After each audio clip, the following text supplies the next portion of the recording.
For those of you who are young parents out there, have you ever cracked your head as to which kindergarten to send your child or which preschool to send your child? Maybe they're 2 years old and you don't know what to do. Well, if you're one of those people, you're watching the right episode of In Person, because today I'm going to interview a person that I consider a pioneer in preschool education in Malaysia. She's right here.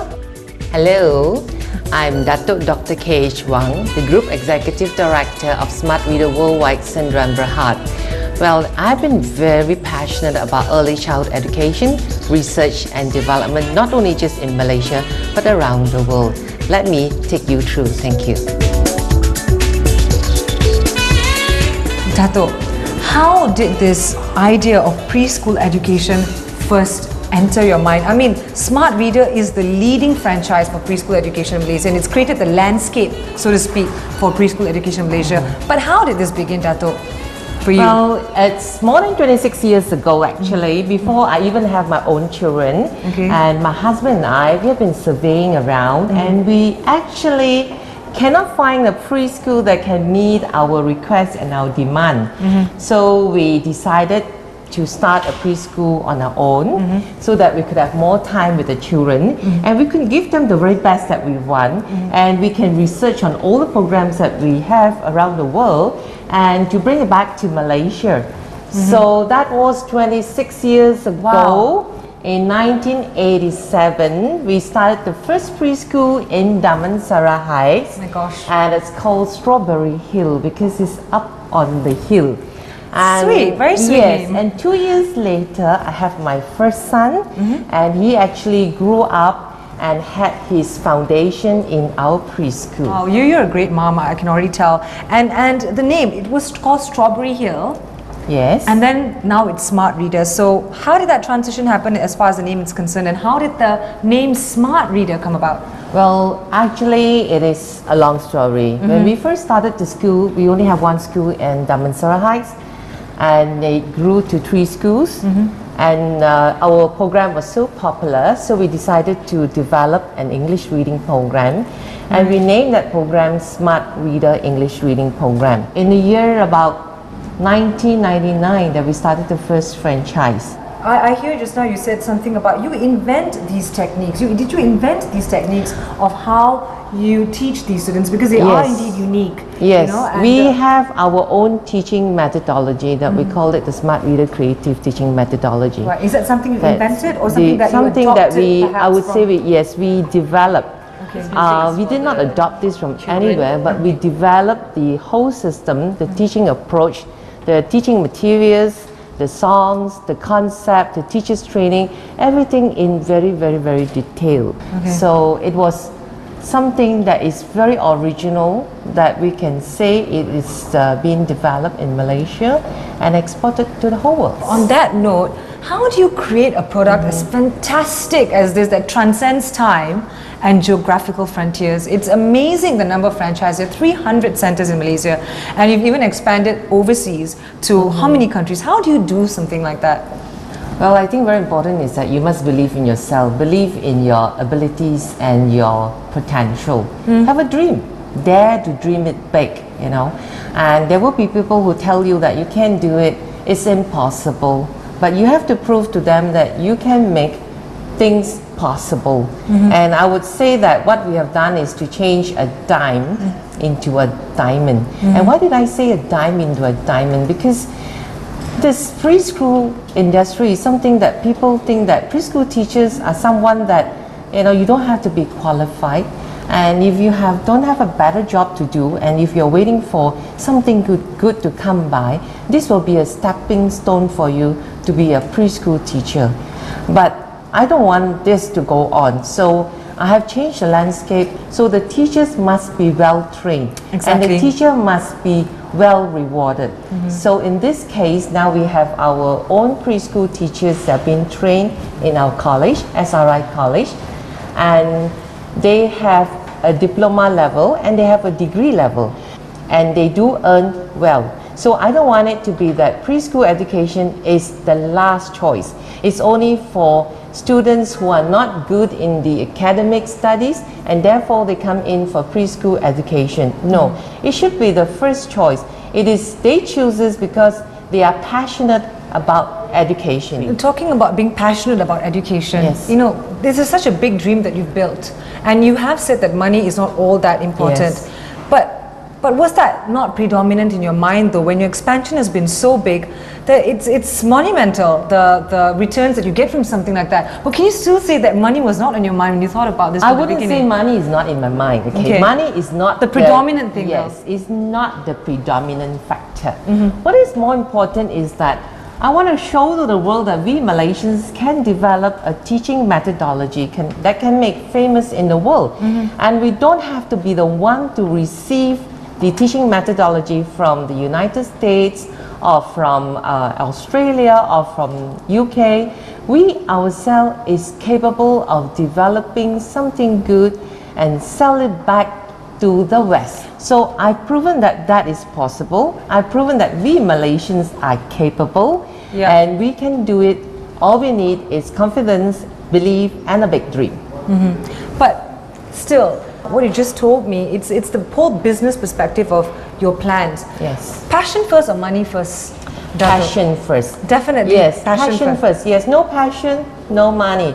You can't do something that is you don't like and you hope to maintain it and you hope to sustain it.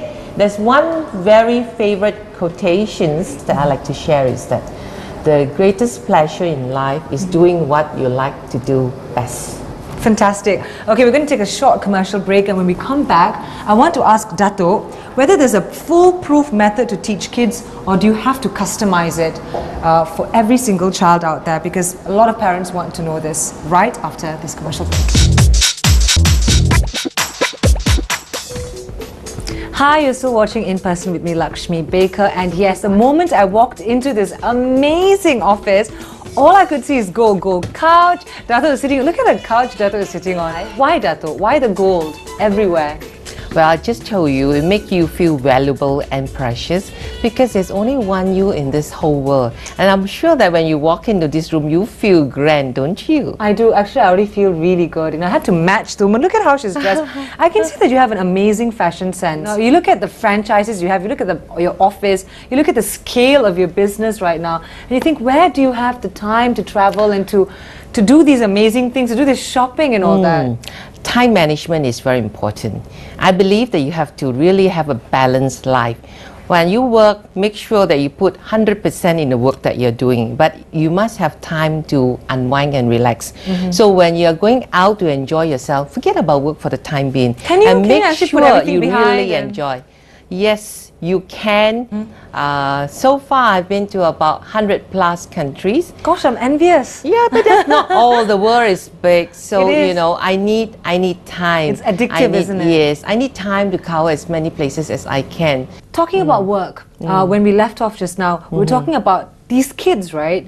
It seems like you have created a system whereby it's custom made for kids. How do you do it? Is there a one foolproof system for kids as far as education is concerned, or do you believe in custom making it according to each child's needs? Well, you can custom made the entire curriculum, but when it comes to teaching, you have to treat every child as an individual. That's important. And the curriculum that we have developed from Malaysia may not be exactly the same as for China.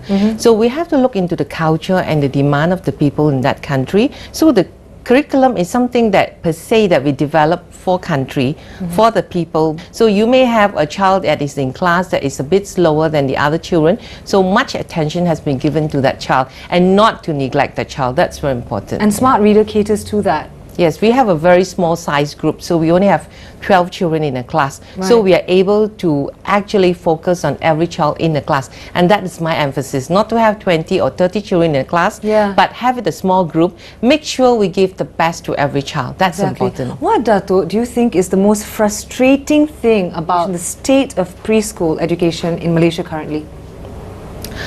Well, I think a lot has been emphasized on the academic achievement, but I personally believe that's not all. We must not forget about the important values in life.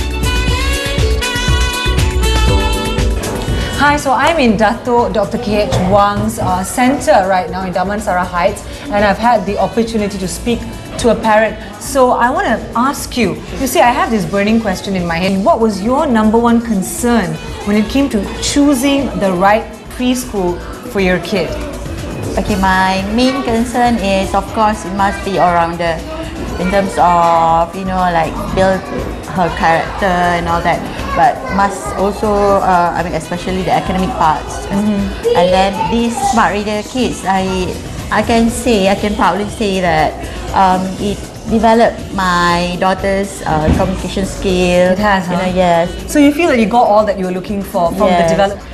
As long as my kids is happy, it depends also on your kids, because sometimes maybe the environment, you know, in the syllabus, this one all covered. They can prepare her to be an all-rounder. Right, so that was your concern, you wanted to be an all-rounder. All right. And we do not just want to train the children to be followers. We want them to be leaders. We want them to be thinking individuals, that they can express their feelings, they can express their thinking, they can share with us what is in their heart, and not just to live in fear that when they go to class and then they can't say certain words or they can't do certain things because teachers say that they must listen and obey. So I believe in a system where we teach the children with drills and no drill. And there's no fear and there's no tears in imparting knowledge to the young children. Okay, what is your view on parents who treat nursery schools and preschool as a glorified nanny? My parents-in-law once ran a nursery and they had parents leaving them there at 9 months and they're there until they're 5 years old, leave them at 8 o'clock in the morning, pick them up at 5. Now where is the relationship between parent and child going to build? What is your view on this glorified nanny situation? Yeah, we do have parents who are busy working and they don't really have time with the kids. So, and this is nothing new, because when I did mention earlier, when we have Strawberry Hill, the 3 schools that we have in Damansara Heights, we do actually provide daycare services. And I do have children that come in 8 o'clock in the morning and they don't leave us until about 8 in the night. So these children actually become part of my own, they are like my own children. I treat them like my own children. But of course, I understand that the parents have very busy schedule in their work and they have to be working out there, looking for income to support the family. But my advice to them is that whatever time that you have with the children, make sure it is quality time. Make sure the weekends are spent with the kids. They are already with us for 5 days. So make sure the Saturday, Sundays are spent with them. And on the other hand, I try to do as many activities as they can, that they have to bring home those activities and to interact work with yes, their to work with That's their fantastic, parents, you know. So I can do that. I will initiate that, but I'm not sure whether everyone is capable of doing that. So I mean, I feel that my role is to help the parents, you know, to put in as much effort they can have with those 2 days, Saturday, Sunday they have with children, and do some activities that call for family cooperations, you see, and family togetherness. That's, I mean, I'm sure you would know best as far as this is concerned, because you're a mother yourself, yes, and you know exactly what the perspective is from the parents, yes, and as a teacher. Yes. What about kids who don't want to go to school? How do you handle a situation? There are those who love going to school. There are those who, parents are facing this problem so much these days, some just refuse to go. But you have been renowned now for making it much more fun for children to go to school. How do you do this? What's your view on this situation? If the system is interesting, you know, we teachers and we educators act like the entertainers. The children who want to come to school, make sure that every day the learning experience is not the same, you know. But of course, there will be children who do not want to go to school because of the separation anxiety, that they can't leave the mothers behind, or maybe the caretakers. So this is a kind of situation that you have to settle the child. You have to make the child feel that they are comfortable and they are confident with you. So it takes two to make things work. So it may not be the system, it may be that the fear that the child has. So you really have to settle that child individually, and you have to make sure that the child feel at ease with you. So the first 2 weeks may not be that's in the teaching, beginning, right? Separation it may be anxiety usually is in the beginning, right? Yes. But there are kids, even like a year into schooling, they don't want to go to school. But so how do you make it more fun and exciting? I mean, if you have to advise parents out there on how to... Well, it's very simple. I will befriend with them. Right. Yeah, when you Sometimes you have a stop friend, being a teacher. yes, and- yes, that's right. If you have a friend with them, they will want to come to the friend. So start from the beginning. How did you make your first friend when you were young? Think about that. Think Right. about what the child needs. Think about what the child wants. Okay, so you work from there, from the beginning. So Okay. there's no two chapters being the same. Every child is different. So what you did to child A may not be the same as doing to child B. So be a friend with them. Stretch out your hand to help them. Tell them Sure. that they are here to play with you, and you are their friend. Okay, Dato, on that note, right, I hear that you write the lyrics to the songs that are taught to the kids in Smart Reader. So I'm beginning to suspect, are you a closet, pop song lyricist or closet nightingale, and you have this hidden talent of singing? So right after this break, I'm actually going to try to ask Dato whether she sings and maybe get her to sing a little bit for us. Who knows? Hi, you're still watching In Person with me, Lakshmi Baker, and we're still talking to Dato Dr. K.H. Wang. And when I left you off just now, I told you that I kind of persuaded to sing a little bit. So let me see if I can get a line or two of your favorite pop song, because you've done lyrics for songs for the kids, and you've been a teacher once, so you probably did sing to them. So is there anything stashed up your sleeves? Any songs that you'd like to sing? Okay, I'm not going to sing for you today. Oh, why not? And I'm going to surprise you by giving you a song album that I have written.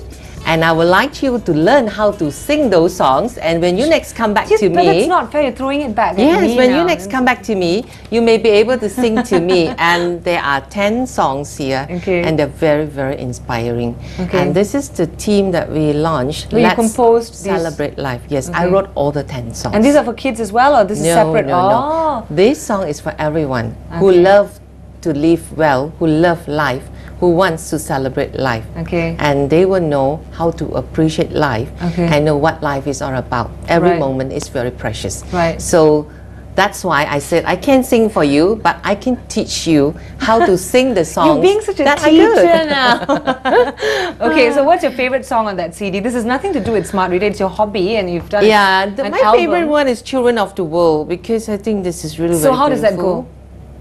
Well, maybe we can have a look at the lyrics. I'm you still know. trying to get her to sing. Yes, But- we can have a look at the lyrics, or maybe you can have a look at it later on. Okay, you we'll know. listen This to will it be- later. Yes. We'll let you in on that. You are a mom of how many kids at home? I have 2 sons. Okay, what do they do?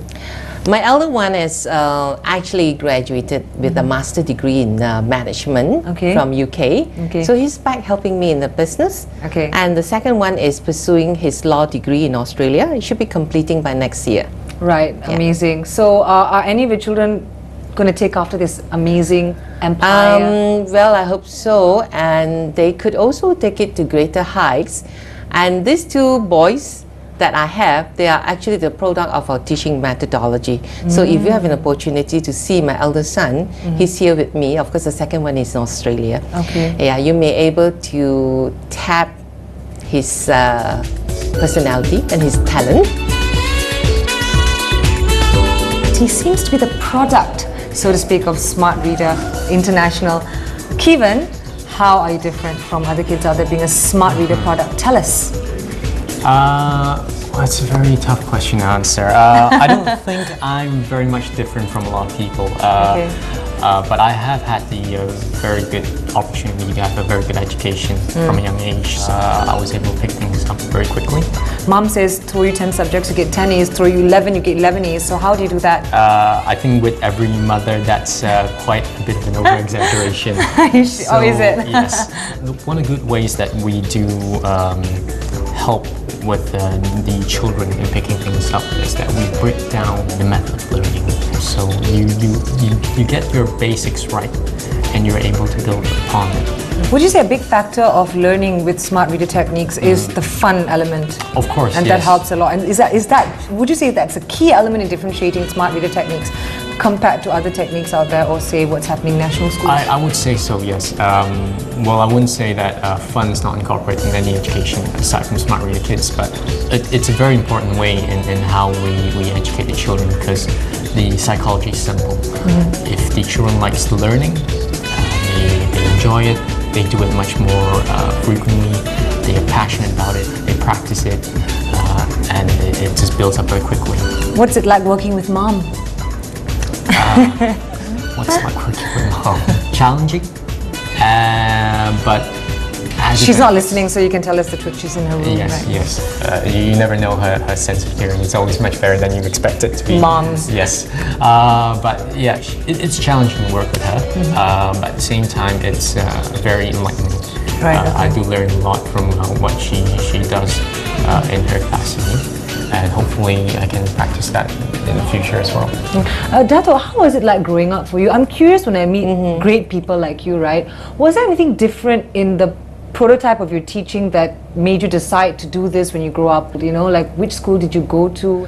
Well, actually, I'm from Asunta Girls' School, so most people know Asunta KL Girls' girl. School. Yes, that's right. So, well, schooling days, I would say that I'm a very hard-working student. Okay. And I used to be given the name as the walking dictionary or that professor, the walking professor, because I think I look like, you know, very square with the kind of glasses that I used to wear. So Were you I was... was it a positive or a negative thing? Were they teasing you? Or? Yeah, maybe, you know, but the thing is that to me, I love to read and I never thought about being a teacher, honestly. I never thought about being a teacher. Yes, not at all. I wanted to be someone that is able to contribute to the community because I feel that I didn't come from a rich family, but I feel that through education is one thing that I would able to find my dream. I would be able to see my future. And you had this vision that you wanted. You had a vision, a big vision for yourself for the future. Yes. Did you dream? Do you consider yourself a very ambitious person when you were in school? Yes, I am. Okay. Yes, Did I you am. want to become famous? Sometimes people feel guilty to wish to want to become famous because we wonder whether there is any content in that. You know, be famous for what? Did you want people to know your name? Well, I would answer your question is that I didn't dream of becoming famous, but I dream of becoming successful in the sense that whatever I want to do, I want to be a leader in whatever that I have undertaken. So you have that this thought. is yes, Always I have had the that thought. Yes, I have the thought, and this is something that I share with everyone, even my staff, my colleagues, my friends. You know, if we want to do something, do it well. If you can't do it well, don't do it. And don't give up. You know, if you have embarked on something and you think that you have not done it good enough, don't give up. Just go ahead, you know, and make sure it works. Understood, So, you know, from there onwards, I have this thinking that whatever is negative, turn it positive. Whatever that is rejection, turn it to something that you can build on. How many times do you think you had to face rejections in this journey? Well, rejection is there. It's there every day. You know, it's in your life. Gosh, It isn't is it tiring? how you so many look people at it. just give up. How do you keep going on? Well, never give up, right? But what And, has been your biggest challenge? The down point, the down. Well, just think. Like, just, how am I just, gonna do this yes, anymore? Just think about it that tomorrow will be a better day. Okay, think about it that something will be different tomorrow, and believe in miracles. I always tell them believe in miracles, and they tell me that. Really? I said, if you believe it, miracles will happen. If you don't believe it, there's no miracles. Well, it's definitely evident with 27 awards that you've won, and that's just your awards. Yes. Besides that, Smart Reader International and Smart Reader Worldwide has won so many accolades as well. I mean, Yes. you definitely have a sample, a prototype that a lot of people want to learn and follow. Now it's time to play some games with you. I call this my Pandora's apple, not box. Okay. It's full of questions, and you've got to pick 3. Okay. Maybe we'll just let you off with 1 today, you know, since we're running out of Okay. time. But yeah, dig your fingers in there and pick a question. Let's see what you get. Okay, sure. Reads it aloud. Okay, which is one item that you really should throw away, but probably never will? I love that question. Must it be something that's tangible? No. You can do habit as well. You can, okay. Yes. There's one thing that I want to really throw away, but never will. It will be my shopping habit. It will be my shopping habit. But yes. it's the one thing I admire at the moment I walked into this office. I always tell myself that this is the last thing that I will shop for. I'm not going to shop anymore. I have enough of things in the house. I don't really need them, but I'm still going on. So you asked me the right question, and I'm going to tell you this. The one thing that I want to throw away is my shopping habit, but unfortunately, it's not easy to go from me. It's not. Gosh, Dato, it's been a pleasure talking to you. We have another side of Dato KH Wang now. She's a shopaholic, but you know, I have no regrets because things are so beautiful in our office. Thank you so much for the opportunity to talk to you. It's been a pleasure. Yes, you're such an inspiring person, and there's so much I've learned as well. Thank you so much. That's all from me, Lakshmi Baker, in this episode of In Person. Stay tuned next week when we're going to interview even more exciting, stirring, stimulating personalities. So make sure you stay tuned. Bye-bye for now.